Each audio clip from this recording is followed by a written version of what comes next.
ప్రస్తుతం నేను తాడికొండ వైఎస్ఆర్సీపీ కార్యాలయం ఉన్నాను. నాతో పాటు తాడికొండ ఎవరైతే వైసీపీ ఇన్ఛార్జ్ ఉన్నారో గౌరవనీయులు మాజీ హోంమంత్రి మేకతోటి సుచరిత గారు ఉన్నారు. ఓవరాల్గా కూడా ఈ ప్రాంతంలో గత కొద్ది రోజుల నుంచి కూడాను మన ప్రత్యేకంగా ఈ ప్రాంతంలో సుచరిత గారి సెలక్షన్ ఏ విధంగా ఉంది, సీఎం జగన్ గారు ఏదైతే సెలెక్ట్ చేశారో అది ఎలా ఉండబోతుందని కూడాను ప్రజల అభిప్రాయాలు తెలుసుకున్నాం. చాలా గొప్పగా పాజిటివ్గా రెస్పాన్స్ వస్తుంది.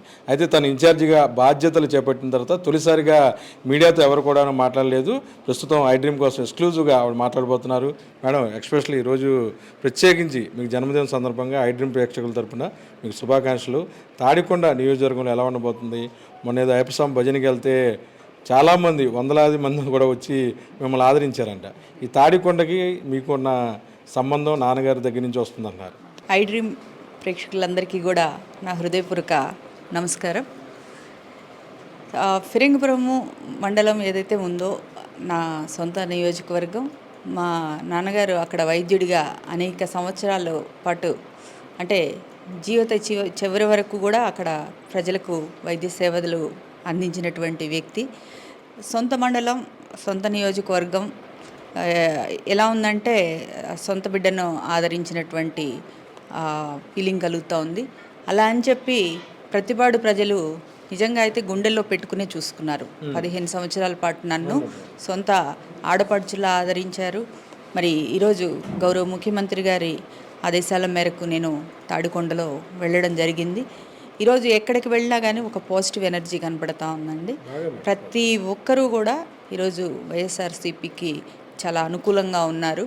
చిన్న చిన్న ఇబ్బందులు ప్రతి పార్టీలో ఉంటాయి, ప్రతి చోట ఉంటాయి. కానీ ప్రజల పరంగా వాళ్ళకి అందినటువంటి సంక్షేమ పరంగా అయితే ప్రజలందరూ చాలా సంతోషం వ్యక్తం చేస్తున్నటువంటి పరిస్థితి.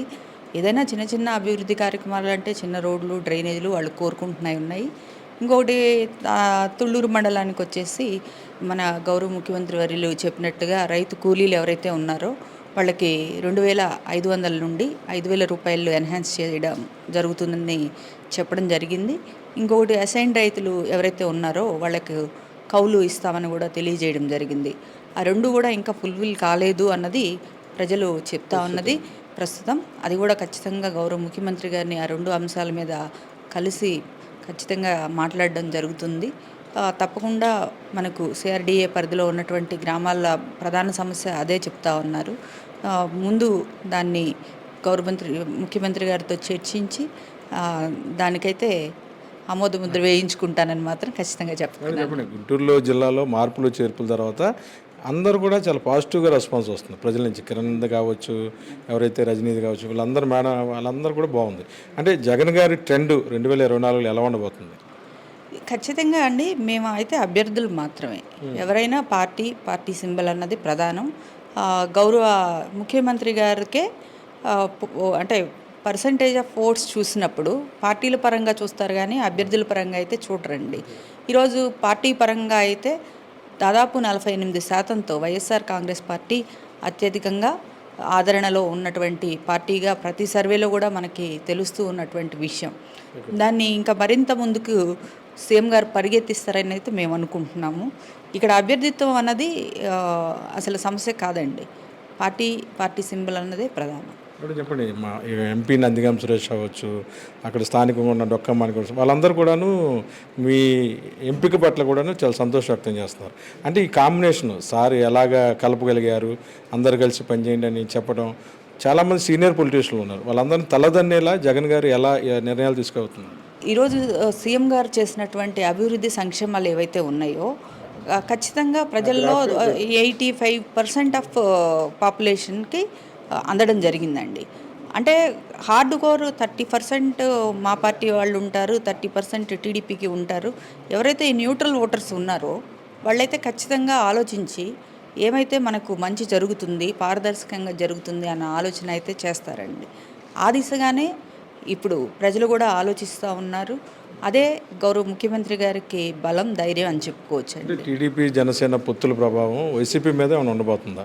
అంటే పవన్ కళ్యాణ్ ప్రభావం అవ్వచ్చు, నారా లోకేష్ ప్రభావం కావచ్చు, ఎలా ఉండబోతుంది? పొత్తులు అన్నవి రాజకీయ పొత్తులు ఎప్పుడు జరుగుతాయండి. అప్పుడు రాజశేఖర రెడ్డి గారి టైంలో కూడా మహాకూటమిగా ఏర్పడి వెళ్ళడం జరిగింది. కానీ ఆ రోజులు రాజశేఖర రెడ్డి గారిని ప్రజలు ఆదరించారు. పాదయాత్రలో వాళ్ళ ప్రజల సమస్యలు గుర్తించారని వాళ్ళందరూ కూడా మళ్ళీ తిరిగి కూడా రెండోసారి వైఎస్ఆర్ గారిని గెలిపించడం, అభ్యర్థిత్వాన్ని గెలిపించండి. కానీ లోకేష్ కానీ ఉండకపోవచ్చు. అంటే మనం చూస్తున్నామండి. అంటే మొన్నటి వరకు అనుకున్నాం ఏదన్నా పవన్ కళ్యాణ్ గారి ప్రభావం ఉంటుందేమోనని. మొన్న ఏదైతే తెలంగాణ రాష్ట్రంలో జరిగిందో, అంటే కనీసం డిపాజిట్లు కూడా కోల్పోయిన తర్వాత ఇక్కడ ప్రజలు కూడా ఒక ఆలోచన చేయడం మొదలుపెట్టారండి. మనం ఎందుకు లోకేష్ కూడా చెప్పేశాడు కదా, సీఎం ఈయన కాదు మా నాన్నే ఉంటారు. అదే మనము ఎందుకు అంటే వాళ్ళ కార్యకర్తలు ఏం ఆలోచిస్తున్నారంటే ఈరోజు మా నాయకుడు సేమ్గా కావాలన్నది వాళ్ళ కార్యకర్తలు వాళ్ళ నాయకుల ఆలోచన. అవునండి. బట్ మనం పక్కన వాళ్ళకి పనిచేసి ఈయన పక్కన కూర్చోబెడితే ఉపయోగం ఏంటి అని ఒక చిన్న ఆలోచన అయితే మొదలైందండి. అది రేపు నదిలాగా మారొచ్చు, సముద్రంలాగా మారొచ్చు, సునామీలా కొట్టుకోవచ్చు, చెప్పలేము ఇప్పుడే. Thank you all the best అండి. Thank you.